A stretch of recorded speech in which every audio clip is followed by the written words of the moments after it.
Deeper than music radio. Behind every great song is a greater story. Deeper than music.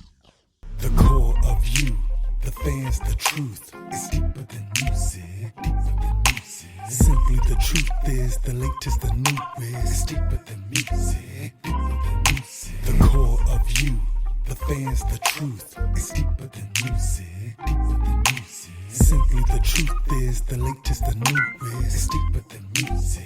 Deeper than music. Hello, Deeper Than Music Radio. Behind every great song, there's an even greater story. I'd like to say what's up to everybody listening to us on iHeartRadio, Apple Podcasts, Google Podcasts, Spreaker, Cast FM, and all the various podcasting platforms that we're on. Today we have a very special treat. Deeper Than Music Radio is a platform that discovers well-known and also up-and-coming talents. We get an insight on their great talent and also what inspires them to create, and then also the story behind their talent. Ladies and gentlemen, we have a special guest today. We have Anjali here on Deeper Than Music Radio. How you doing, Anjali? Good. How are you? I'm doing pretty good. Can't complain. A lovely day. And we have you here as a guest to share your wonderful music and then the story behind your music. So my first question is, who is Anjali and what is she bringing to music? Anjali is, I've been thinking about that a lot recently. I'm in like a transition or a transitory place. And this morning I realized that she is a climate change activist. And and I feel really motivated. I keep having like spurts of motivation to get involved in climate change activism, and it's manifested in many shapes and sizes. And I think my music and my art is a lot to do with that. But that's what she is right now, and hopes to stay until death do us part. So, yeah. So I have a question. You mentioned climate change activists. Yes. Is her name Greta? Greta Thunberg. Yes, I was just watching her videos this morning. How do you feel about her and the reception that mainly, I guess, the American reception of what she's doing, and how do you feel about the backlash that she's received? I think people are scared, and when fear is involved, it's often creates like tension, or it pushes like two things away from each other, you know.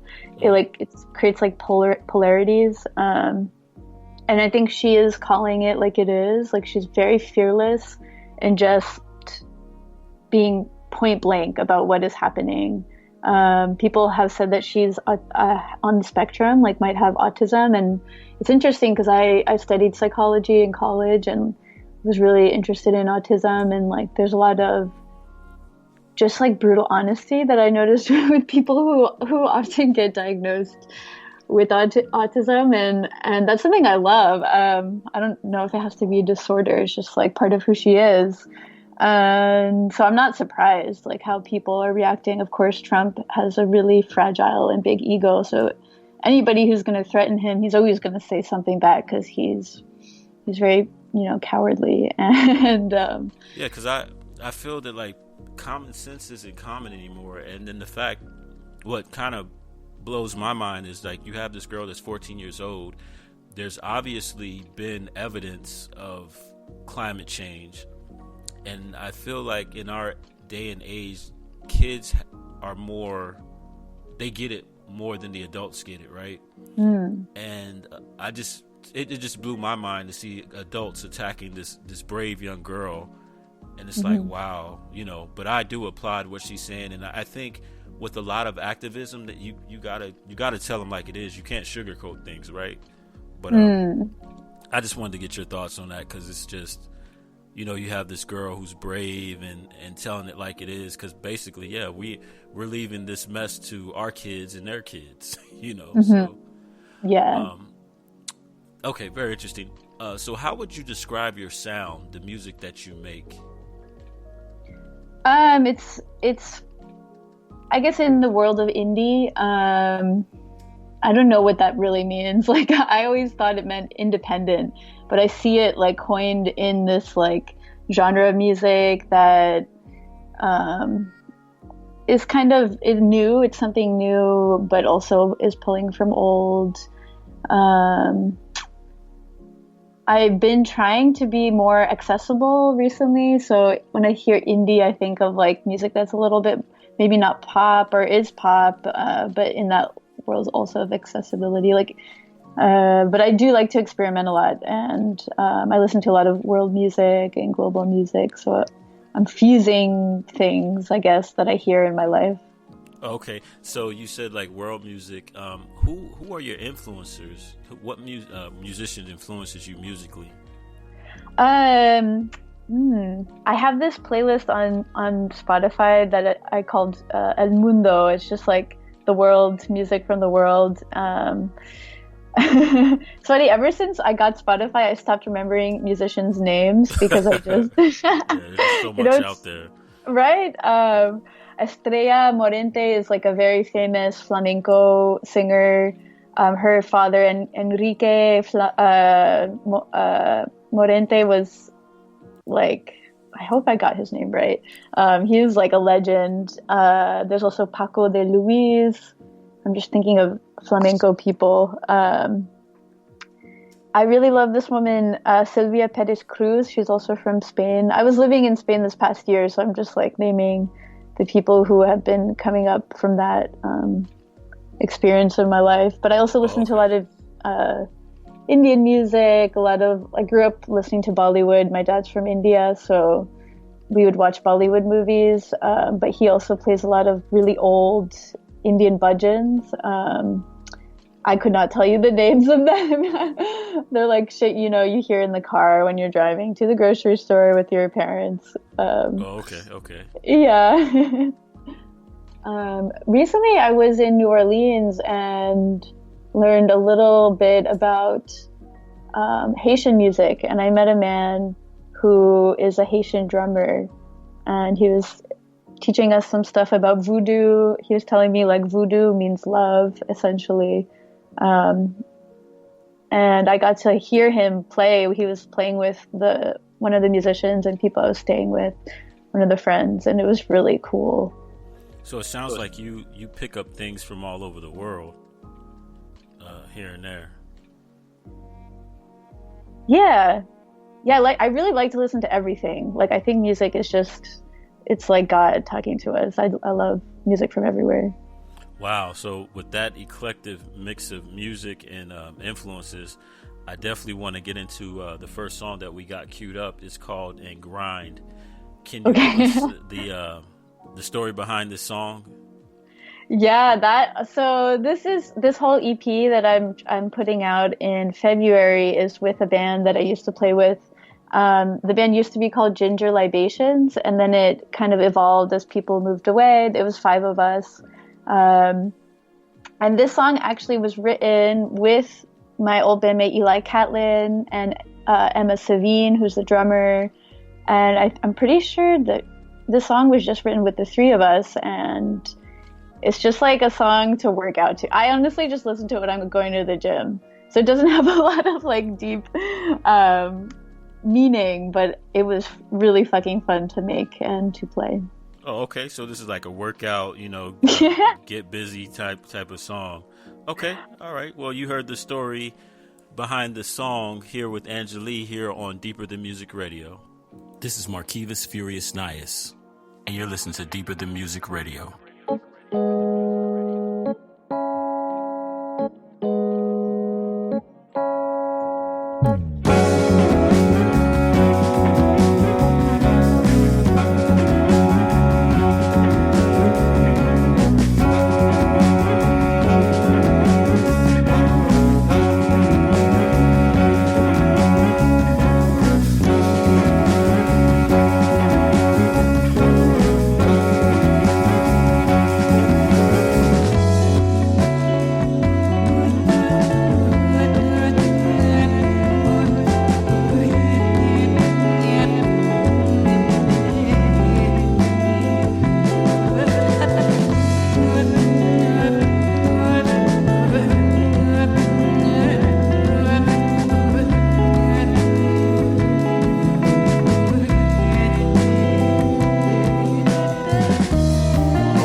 definitely has like elements of funk, Indian music, and yeah, it's pretty upbeat and up tempo. Definitely like it. Cool. Yeah, I should mention my friend Jake Slater is playing guitar, and he had a great solo on that. And my friend Lydia Ivanovic is playing the saxophone. So, what is your creative process like? How does a creation like that come to fruition? Can you walk us through your creative process? Yeah, with this song specifically, I was working with my two friends. We were having like a band practice, but I had a nice relationship. I still have a great relationship with Eli, the person who's playing bass. And so we had been in a band for a while, and we developed this, artistic flow, and it became a lot easier to write when it was like just the two of us, or just like the three of us, the drummer also. And I think that like Eli and I were jamming, maybe he was playing upright bass and I was on the piano, and we found some chords that we liked, and he'd be like, yeah, oh, I like that one. Or I'd be like, oh, I like where this is going. And that, I'm pretty sure this song like we wrote together kind of just through jamming. Wow. No, it's definitely very upbeat. Love the instruments. When did you know that you wanted to be a musical artist? I'm still knowing that.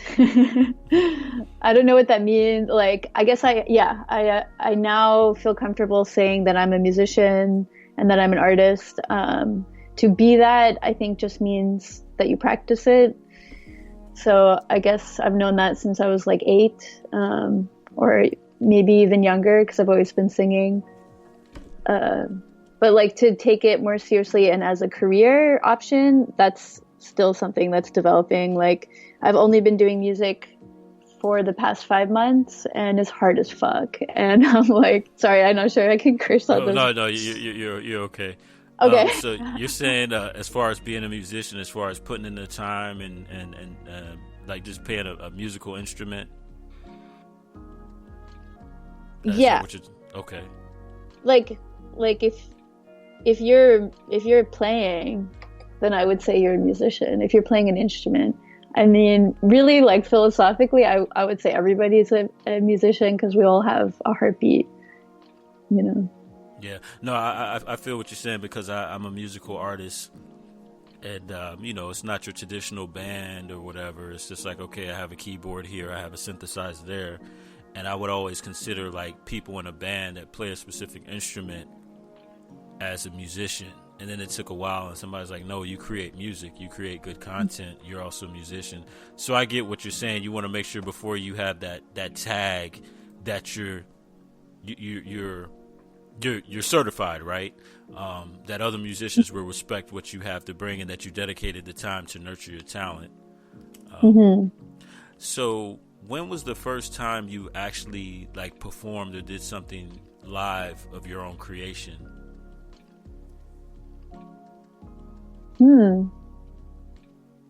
That, I don't think that happened until I was like 19 or 20, to be honest. Yeah.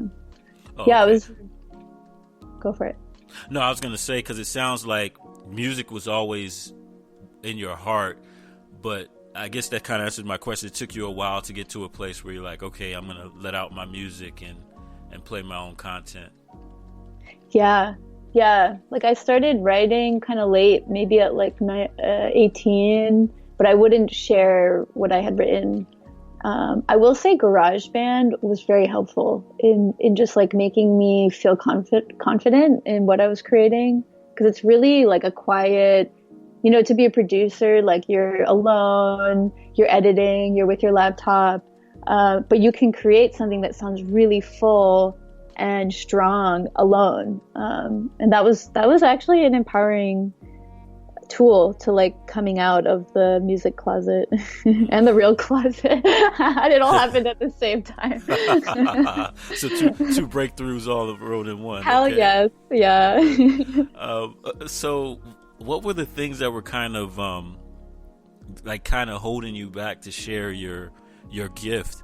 And what was the breakthrough? Like, okay, I'm confident now. Look, here's what I have. I think being like a female-bodied person, you know, a woman, it kind of we're raised, at least in, you know, the U.S. and in many parts of the world, to be quiet, to always give space for the men in the room, and I think that I'm not like, I didn't grow up as a person who, I don't know. It's interesting. I'm a Leo, so if you know anything about astrology, okay. I'm not really into astrology, but so many of my friends are that I just am learning it just by like being around them. So Leos are very in your face. They're leaders. They like to be seen. They're like children of the sun kind of thing. And I am a performer. Like now that I'm doing music, I love attention and I crave it. But I think as a woman, like I went through a phase, especially as I hit period, just being afraid of that side of me that wanted to be seen. And I actually would hide, and I was really shy, and I wouldn't talk, especially if I was put in groups with men or with boys, because we're in high school. Like I would get really nervous and not want to say anything. Not all the time, like, but yeah. Well, I applaud you. Getting out of your shell and saying things, because I have a daughter, and one thing that I want to instill in her is to have her voice and to be her own person. And unfortunately, with raising a daughter, you know, I'm a guy. We don't things. To me were that I see through her and her challenges, I was totally oblivious to growing up. Like right now, she's going through that 13 adolescent awkward years, and I really didn't know the pressures that little girls and young women have until having raising a daughter. So I do applaud you for, you know, breaking out of that what's expected and you know, sharing your wonderful gift and your talents to the world. So next I have the song La Luna. Can you give us the rundown on this song? Yeah, this is also written with Eli and Emma, and I should definitely say that the Spanish is incorrect. I was learning Spanish at the time. I still am learning. I'm not native speaker, but I can like hold a conversation. And so the song is saying like, we will love again. I know the sun is setting, but La Luna is the moon. Moon knows that she will rise again. So it's kind of just reflecting on the cyclical nature of all things. There's always a rise and a fall. There's going to be times that are great and then times that are not great. And there is a lyric in Tus Ojos. I say me buscando, but I wanted to say estoy buscando. I'm searching. Estoy buscando for what others don't understand. I think I like totally butchered the Spanish in the lyrics, like a que los otros no comprenden or something. And I actually have tried to re-record it, and I'm still debating re-recording it before I re-release it. But it's also kind of interesting to just like keep something as it was captured, even in its flaws. Because you're capturing that moment. You're capturing that moment. You can never recapture that moment. Right.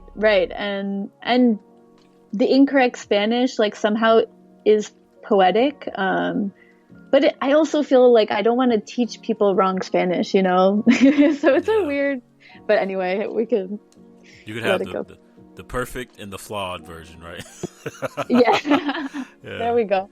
No, I'm a firm believer of like, there's times where I've done a song and redid it over perfecting it, and then that moment wasn't captured or that energy. So I get your struggle with the song. So I completely understand. So here we go, La Luna with our special guest Anjali here on Deeper Than Music Radio. This is Greg of Greg in Good Company, and you are listening to Deeper Than Music Radio.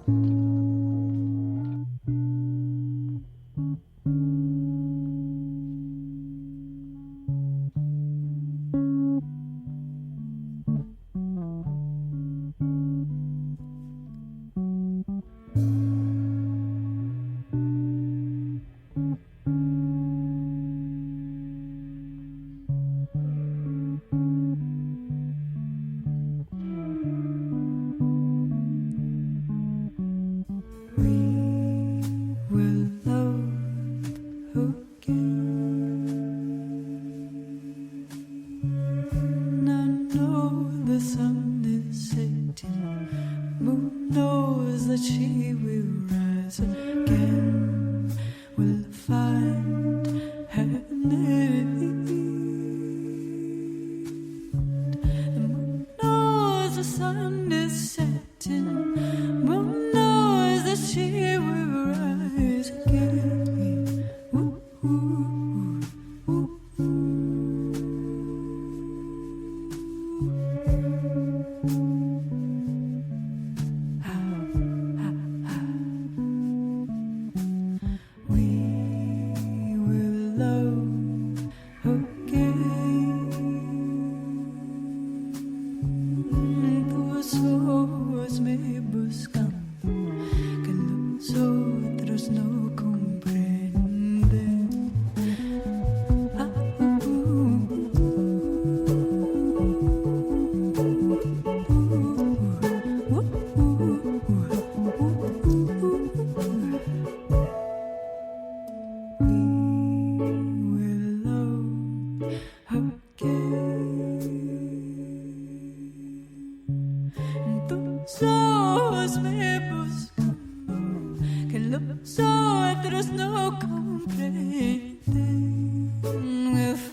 Deeper Than Music Radio.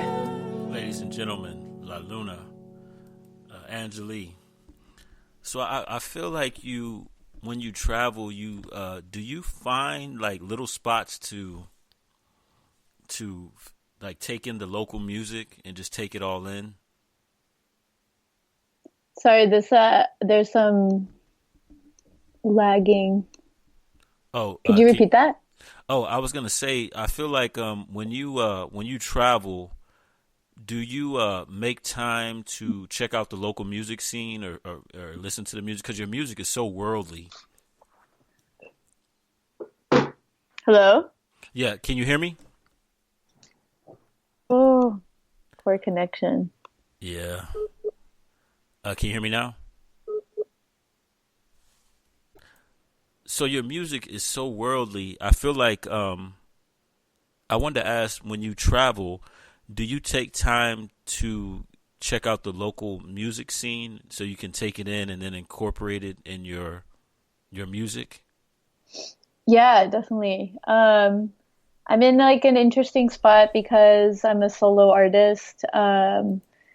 When I was in this other band, there was 5 people. So if we were to do a tour, we had never toured when we were a group, but if we did, we probably would have only been able to play like a show each night, like most musicians I know do, to be able to afford to get to the next place. And because I'm solo, like I don't have to work to like find accommodation for everybody. I only go to places where I have friends who are offering me a couch to sleep on. And I give myself like a good amount of time just to chill in the place. And I've been like kind of traveling, touring for the past 5 or 6 months. And each place I've gone to, maybe like a few here and there, I've just been in like one place, one night, one gig. But other than that, I try to give like time to learn and meet people. It's mostly about the people though. Like honestly, I feel like I live my life just to like reconnect with old friends or make new friends. So they're the ones teaching me. Like I do go to shows, but it's these people that I meet at the shows that I'm gigging in or who I'm staying with. They'll just introduce me to new music. And I should say, by the way, the music project is Ananda Luna. So my name is Anjali, but I usually just kind of go by Ananda Luna for all the stuff related to my music. Okay. So Ananda Luna. Yeah. Okay. Got you with that. What has been your biggest challenge in your music career? There's a lot of battling the ego, like thinking, is this really like worth my time? Do people actually care? Does it matter if people care? And then sometimes I feel guilty, just like to have the privilege to be able to think that I can even do music as a career, because it's really hard. Like there's so little money in this field and so little respect for people who are willing to like haul ass to set up a show for an audience.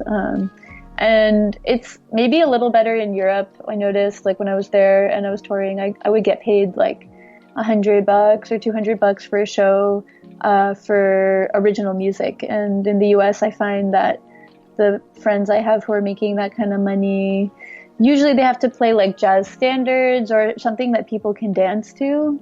Like it has to involve like buying or selling alcohol or,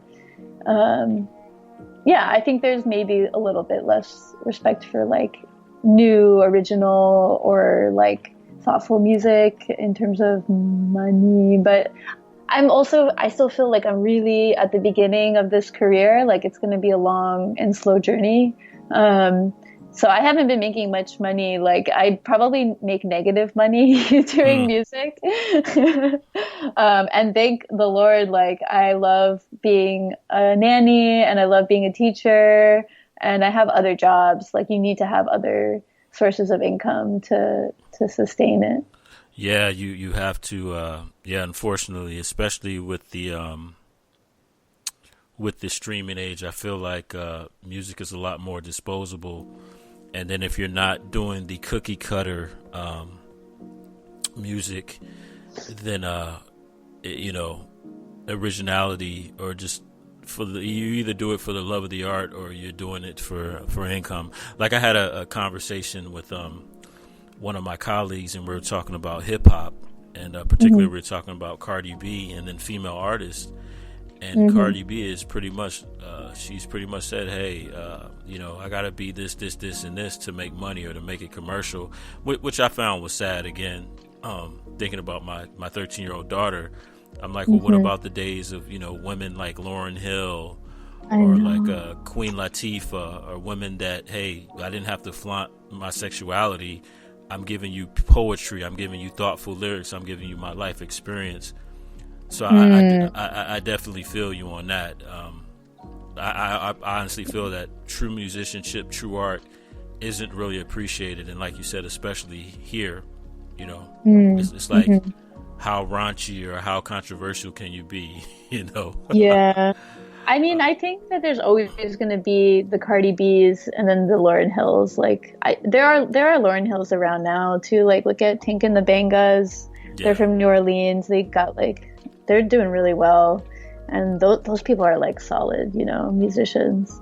And it is sexy too. I mean, sexuality is something to be celebrated, but yeah, like just like exploiting it and selling it like Cardi B is. I totally feel Yeah. So I have a Splendor queued up. Can you give us the rundown on Splendor before we play it? Yeah, it's this song. Again, was written with Eli and Emma and I in this. I bet we wrote all three of these like on the same practice night. But I went back and wrote the lyrics later. Yeah, I guess when you were asking me about the process, what I do is I record practice sessions, or if I'm practicing alone, and then later, if I start to hear a melody, I'll sit like quietly and write the lyrics, and then I add the lyrics later. Oh, okay. The melody, yeah. So this song was written just kind of reflecting on mass consumption and this idea of finding like one partner and living happily ever after. And it's kind of like making fun of it, like being ironic about it. And I'm trying to make a music video for it too that would make that message a little more clear. Oh, okay. Yeah, involving like grocery stores filled with like way too much, options, and like women being told they have to shave their armpits and stuff like that, or the idea of having, like a happy marriage, as if that's the only recipe for happiness, kind of thing. Oh, okay, definitely an interesting song, and you gotta let us know when that video is complete. It definitely sounds be interesting, but it'll have a point to it. Food for thought. So here we go with Anjali, Ananda Luna. Ananda Luna here on Deeper Than Music Radio.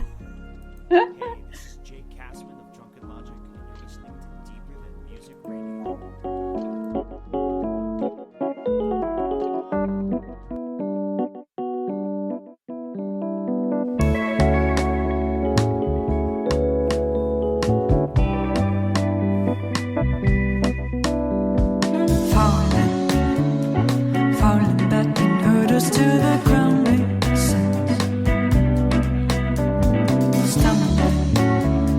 stumbling back and forth until my mind is spent.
Deeper Than Music Radio. Ananda Luna, Splendor, here on Deeper Than Music Radio. Awesome song. Cool. Yeah, I one of the things that I was thinking was, have you ever thought of looking into getting your songs licensed for shows and things of that nature? Oh my God, it's so funny. I have a friend who is like a manager in France, and he just sent me an article about that. All that business stuff I really need to get on.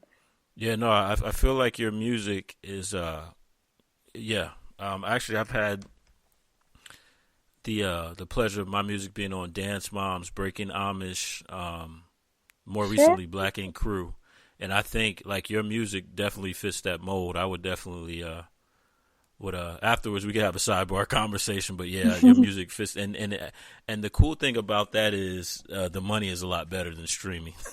Mm-hmm. So there's another route that you could add, and they appreciate just the music that you make, like instrumental music and music that, like that song, just in my mind, I could see that in the episode of a TV show, or just in like a scene.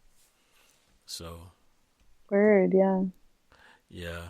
And so we have about 4 or 5 minutes left.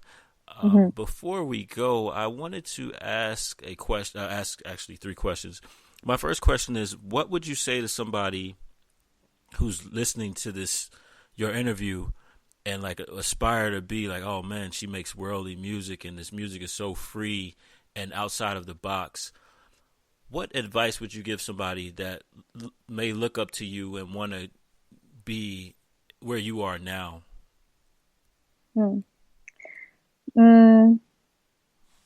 Maybe to know that there's always going to be a doubt. Like doubt is a natural part of the process, but that you are strong. You are so strong and purposeful and needed. All creation, all art is valuable. So if you want to put time into it and you have that passion or that desire, definitely seek it out. Like, seek out opportunities. Look for the people, surround yourself with the right community and people that will help you foster that, and give it back. Like, if you are getting places that you want to go, like, make sure you're constantly teaching people who are younger than you or people who are less experienced, because it's all one big circle, one big cycle of love that we're sharing, and that's why we're artists. Yeah. And I guess my second and last question, what does music mean to you? Music is me trying to connect deeper with, like, the spirit, I guess, of the earth, of the atmosphere. Like, if you think about it in terms of physics, we're all just made of a bunch of little atoms that each have like a charge or an energy, and music is just like massaging those atoms, or maybe manipulating them for the better, hopefully. So it goes a lot into meditation too. Like, I do these Vipassana meditation retreats as a means of just like getting into listening to my body and to like what's happening with the earth, and music is a part of that. Like, it's super spiritual. I think as I get older, I'm gonna get more whack and start talking in proverbs about music, but for now, while I'm still sane, like, I'll just say it's like a spiritual connection to the earth. No, that's definitely deep, and it makes sense. Well, Ananda Luna, Anjali, thank you for taking the time to share your great music and talents. Lastly, where can people find your music and more information about you? Yeah, I have Bandcamp and SoundCloud and Instagram and Facebook. I would say like those 4 things I use the most. I do have a single out on Spotify and iTunes, and the EP that you heard today should be out in February on all the platforms. My Instagram is my most prized thing. I have a lot of fun with that. And it's all like Ananda Luna music, ANANDALUNA music. And there you go, special guest Ananda Luna. And we're going to close the show out here with Ozone here on Deeper Than Music Radio. Thank you so much.